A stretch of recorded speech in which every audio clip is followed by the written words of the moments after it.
Boa noite, ITG! Estamos começando mais um ITG Acontece. E bom, hoje nós vamos começar uma nova série de entrevistas aqui no ITG Acontece. Por quê? Nós recebemos algumas mensagens de vocês querendo saber mais como funcionam os ministérios do ITG, como faz para entrar. E pensando nisso, nós vamos começar entrevistas com os líderes de cada ministério. E bom, para começar as nossas entrevistas, o primeiro entrevistado é nada mais, nada menos que Matheus Alves, do Ministério de Louvor do ITG, que vai trazer aqui informações preciosas sobre esse ministério. Boa noite, Matheus. Boa noite, Letícia. Boa noite ao ITG. É uma honra estar aqui, um privilégio ser o primeiro a fazer parte desse novo quadro. Certo. E para começar, Matheus, a primeira pergunta seria: quais pontos você destacaria como essenciais para quem sente um chamado ministerial para o louvor? Eu acho que para o nosso contexto de ITG, um dos pontos principais que a gente elenca é a pessoa ter um bom envolvimento na igreja local e se identificar com a igreja local e com o ITG também. Né? Não adianta a pessoa simplesmente querer cantar e não ter uma identificação com a sua igreja local e um amor pela obra ali dentro da nossa igreja. Além disso, a gente sempre busca crentes maduros. O que são crentes maduros? Pessoas que já foram provadas, já foram testadas, pessoas que já estão na igreja há um tempo, já foram aperfeiçoadas pelo Senhor, curadas, libertas, já passaram um pouco pelo trilho da visão também, né? Já conhecem um pouco mais da nossa visão como igreja. E pessoas que estejam, acima de tudo, dispostas e disponíveis ao serviço, pessoas que sejam compromissadas, pessoas que tenham o coração quebrantado ao Senhor e que estejam dispostas a abraçar o ministério e obedecer ao Senhor acima de tudo.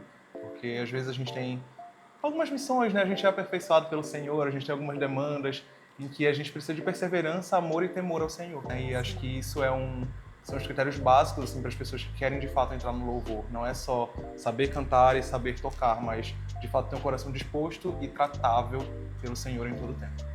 Tá vendo, gente? Não é só saber cantar e tocar. Tem todos esses pontos aqui, então vocês já vão vendo aí como é que tá o coração de vocês.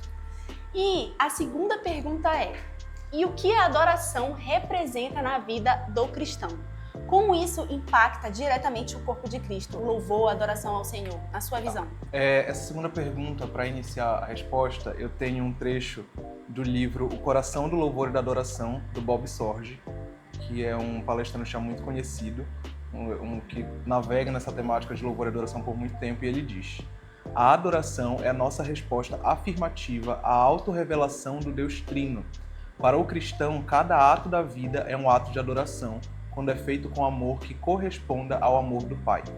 Viver devia ser adoração constante, uma vez que a adoração é o que fornece o metabolismo para a vida espiritual. Eu sempre falo muito com os meus liderados sobre como a adoração é a nossa resposta à contemplação do Senhor. Ela sempre vai ser uma resposta ao conhecimento e à revelação de Deus através da sua palavra e através da experiência que nós temos com Ele. Então, esse processo de revelação de Deus nos leva a um ciclo de cada vez mais buscarmos conhecê-lo e nos aproximarmos dele e estarmos diante da sua presença. E essa questão de estarmos diante da presença do Senhor, estarmos buscando aperfeiçoamento e aproximação dele e da sua presença, nos faz mais parecidos com ele no final das contas. E nos leva a acessar coisas e bênçãos e nos proporciona um derramar diferenciado do Senhor sobre as nossas vidas. Se nós estivermos plenamente, sempre, genuinamente nesse lugar de contemplação e de adoração do Senhor, nós acessamos novos níveis que nós não acessaríamos se nós não estivéssemos apenas nesse lugar de adoração. E às vezes não é a gente ir buscar o Senhor já com o intuito de eu quero bênçãos, eu quero que o Senhor me responda alguma coisa. Às vezes é simplesmente você estar na presença do Senhor, desfrutando da sua presença, desfrutando da soberania do Senhor, de conhecê-lo mais profundamente. E nesse processo nós somos abençoados, inevitavelmente. Nós crescemos e nós aprendemos mais do Senhor, inevitavelmente, nesse processo de adoração. Então, no meu ver, isso é algo fundamental para o crente. Assim, ele tem que viver uma vida de adoração constante, não só nos nossos ajuntamentos como igreja, mas todo dia intencionalmente acordar e pensar nas minhas atitudes, nos meus atos, com os meus hábitos, de que forma eu estou adorando ao Senhor. É algo bem profundo, né? Daria até um podcast. Daria. Será que é um spoiler aí, galera? Não sei, né? E assim, isso que tu falou sobre a contemplação, até no último culto, a nossa líder, a Carol, falou sobre isso. De A gente ir para o culto, não só, como a gente falou aqui, para receber bênçãos, mas para contemplar o Senhor, para adorar o Senhor. Então, tem tudo a ver com isso. E uma terceira pergunta também, que aí também já é algo mais pessoal da tua liderança, né? Que pode também agregar para a galera do ITG, né? Quais são os maiores desafios que tu vem enfrentando como líder? E assim, desse louvor em um culto, né? Ali na hora, tu improvisar, né? Aí coordena o time, tem que estar tudo perfeito, a música, a afinação, isso aqui, essa parte técnica, mas também espiritual. Quais são os desafios? Como é que tu maneja isso? São muitos desafios. É uma vida de desafios intensos e contínuos. Mas, apesar de... E eu sempre falo isso muito pro pessoal do louvor, né? Tipo, a gente tem muitos desafios. Às vezes as pessoas, elas veem a gente ali em cima e elas acham que é só eles irem lá, ensaiarem no sábado à tarde, nossos ensaios são no sábado à tarde, é só ele ir lá ensaiar no sábado à tarde, à noite ele vai e canta lá qualquer coisa pra gente. E não é isso, né? O nosso papel, o nosso dever ministerial ali, ele não tá apenas no sábado à noite e apenas cantar 3, 5 músicas e acabou. Não é assim que funciona. A gente vai estar sempre... É um conjunto, né? Eu falo que a obra como um todo é um conjunto. Então, a gente está sempre preocupado em montar um repertório, ensaiar bem, entregar excelência nos ensaios, entregar excelência durante a nossa ministração. Eu estou sempre atento na comunicação entre os ministros, então isso é um desafio também. A gente está sempre tentando melhorar a nossa comunicação com a igreja, né? Que, por exemplo, antigamente eu subia para ministrar e eu não falava nada. Só cantava e... Eu cantava, eu entregava a música que eu tinha que entregar e eu ia embora. Não dava boa noite, igreja, um graça e paz aos irmãos. Porque eu era muito tímido, eu era muito travado, né? Então fui sendo aperfeiçoado com relação a isso, mas era uma dificuldade muito grande que eu tinha. Então, comunicação entre os membros, comunicação com a igreja e, além de tudo, sensibilidade. Então, tudo isso faz parte do nosso trabalho, sabe? E sensibilidade à igreja, ao que a igreja está demonstrando, ao que está acontecendo na igreja, né? No momento do louvor, no momento do culto, e sensibilidade ao Senhor. Então, acaba que é uma sensibilidade espiritual como um todo. Uma sensibilidade ao que o Espírito está falando pra gente, ao que o Espírito está ministrando ao nosso coração naquele momento. Às vezes acontece de a gente ter que mudar alguma coisa, da gente ter que engatar uma música que não necessariamente estava programada, ou da gente ter um outro direcionamento ali do Senhor com relação à ministração que a gente vai guiar naquele momento. Então, a gente tem que estar sempre muito sensível à vontade de Deus e ao que Ele tem falado aos nossos corações. Então, isso tudo é um desafio que a gente tenta organizar. E além disso, ainda tem um desafio que para mim é um dos maiores, não só com relação a essa questão de logística e organizações de equipe, mas de gerar entendimento para a igreja de uma adoração intencional, né? Então a gente tem tentado gerar uma cultura de adoração mais viva e mais genuína para a igreja, para que as pessoas elas não só cantem uma música por cantar, mas que elas entendam e passem a viver o que elas estão cantando, para que aquilo de fato ministre no coração delas e gere raízes profundas, para que aquilo não seja algo só superficial, mas de fato ela seja impactada pela palavra cantada e isso gere mudança na vida dela. Nossa, é assim, não é só realmente o oba-oba lá de cima, né? Que a gente fez assim, nossa... Essa é a parte mais fácil, talvez.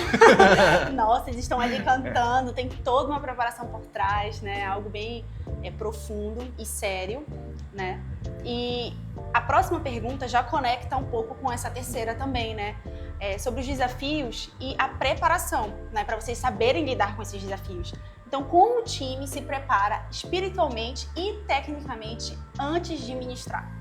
Como eu disse, né? A gente nunca vai simplesmente despreparado ou é fácil, é só escolher qualquer música e vai dar certo. Não é assim que funciona.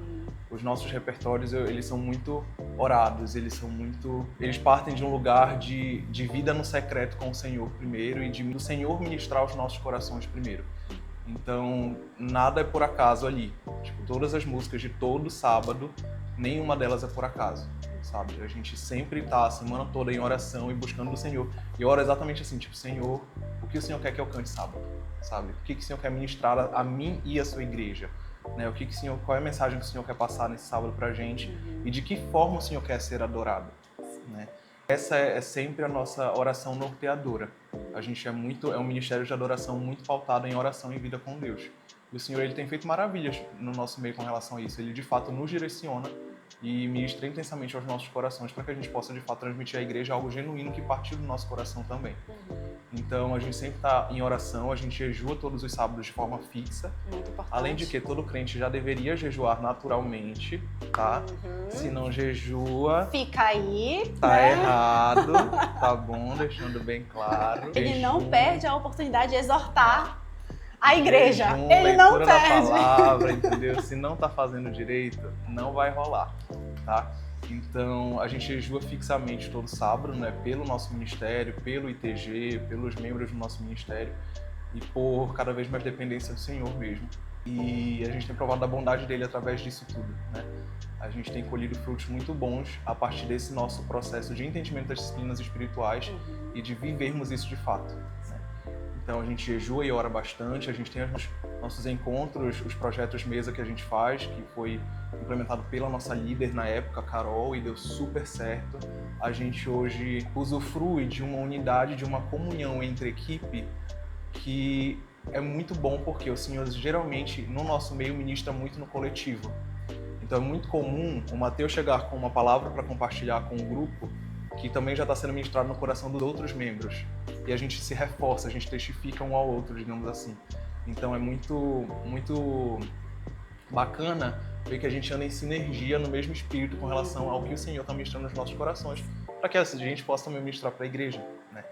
Então a gente está sempre nesse lugar de tentarmos cada vez mais ter uma vida de intimidade com o Senhor, de profundidade, de dependência, de entendimento o tempo todo do que Ele está falando aos nossos corações. Então isso aí é a parte espiritual básica. A gente está sempre orando intencionalmente, buscando revelação do Senhor plenamente. E não damos passos sem a direção dele, sabe? O nosso ministério, ele é bem... Eu falo isso muito para os meus liderados, eles já me conhecem. Às vezes eu fico, gente, eu não sei como eu vou fazer isso. Sou muito sincero, tipo, eu não faço ideia de como isso aqui vai dar certo. Mas o Senhor está pedindo e vai dar certo, sabe? Então esses pequenos passos de fé que a gente dá também nos ajudam e nos aperfeiçoam nesse caminhar como liderança do time de adoração. E além disso, a gente também a gente já instituiu entre nós uma cultura muito forte de ajuda, né? A gente tem uma boa humildade, digamos assim, que também é um dos requisitos para a pessoa fazer parte do Ministério de Louvor, né? Ela tem que ser quebrável, ela tem que ser quebrantada, com o ego minimamente destruído. Não pode ser muito vaidosa, não pode ser muito vaidosa. Ou se for, prepare-se para ser ministrada. Porque você vai ser quebrada. E a gente usufrui muito disso, de um ambiente de ajuda mútua. Então a gente está sempre se ajudando, a gente está sempre, amigo, olha, eu acho que pode melhorar nisso aqui, deixa eu te ajudar com essa técnica, tu não sabes isso ainda, mas eu sei, eu posso te ajudar. Então a gente está sempre nisso e a gente instituiu uma cultura boa de feedbacks, tanto entre os membros, a gente dá feedback uns para os outros, como da liderança para os membros. Então eu estou o tempo todo dando feedback para eles. Positivos e negativos, mas eu estou o tempo todo dando feedbacks e isso faz com que a gente consiga parar as arestas de uma forma melhor, se ajustar melhor e entregar cada vez mais excelência. A nossa preocupação sempre é entregar excelência para o Senhor. Não que a gente não vai errar e não que a gente vai ser perfeito 100% do tempo, não é isso. Mas o nosso intuito é sempre entregar excelência para Deus e aí atrás disso que a gente vai correr. Esse zelo, né? Zelo pela obra. Esse é o Zelo objetivo. Zelo pela obra para que o Senhor seja glorificado. Mateus, foi muito bom a conversa. Essa foi a última pergunta, né? Dava pra gente falar ainda muito mais sobre várias coisas. Eu aprendi muita coisa, ele falou aqui coisas que eu nem imaginava de objetivos do Ministério de Louvor, né? Isso faz a gente ampliar a nossa visão sobre esse ministério que é muito importante dentro da igreja. E uma última pergunta que o povo quer saber. Entendeu? Estamos com vagas abertas pro louvor? Como funciona isso? As vagas nunca estiveram fechadas. Mas a gente agora organizou o processo, organizamos a casa, digamos assim. Talvez antes fosse não fosse muito claro para a igreja como é que fazia e tudo mais, mas agora a gente organizou. Você fala comigo, tá? Ou com alguns dos nossos membros, e eles vão falar comigo, sempre vai passar por mim, né? A gente tem um formulário que você vai preencher com seus dados, dizer quem é você, qual é a sua célula, quem é o seu discipulador.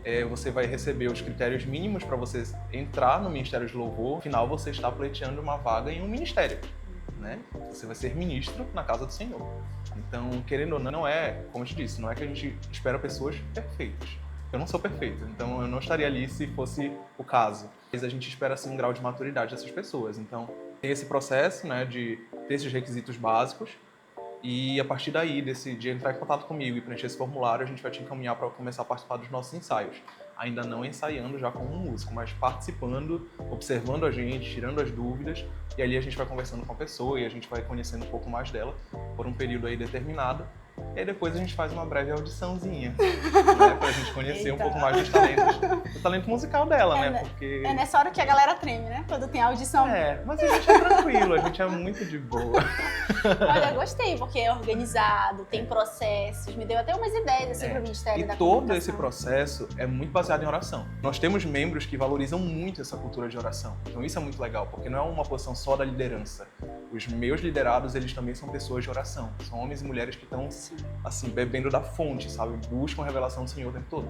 Então a gente vai estar sempre orando por essas pessoas. Se a Letícia quer entrar no Ministério de Louvor, desde o momento em que eu recebo o seu formulário, eu recebo o seu nome, eu já estou orando pela Letícia, para eu ter entendimento no Senhor. Então, no final das contas, é o Senhor que vai gerar discernimento em todos nós se você vai entrar ou não. A gente sempre fala que eu não quero os melhores músicos, né? Eu não preciso dos melhores músicos, eu preciso do que o Senhor quer, eu preciso da pessoa que o Senhor indica.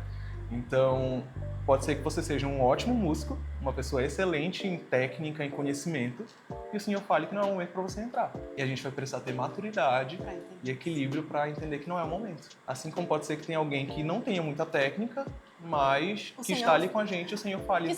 Vai treinar essa pessoa sim, vai gastar tempo treinando essa pessoa sim. E a gente vai dar o braço a torcer e a gente vai obedecer ao Senhor, porque o nosso caráter, a nossa essência sempre vai estar baseada nisso também. Então, a gente percebeu aqui que são orações intencionais, né? Como o time ali falando a mesma linguagem, né? No mesmo propósito, que é como deve ser, né? O time, aquelas pessoas que estão compondo esse ministério. Exato. Então é isso, gente. Eu espero que vocês tenham tirado as dúvidas, né, de vocês. Foi muito bom. Te agradeço mais uma vez, Matheus, por estar aqui. E é isso. Se vocês tiverem interesse, já sabem, procurem ele. Não percam o próximo ITG Acontece. Vamos ter outro líder para também trazer informações preciosas sobre cada ministério.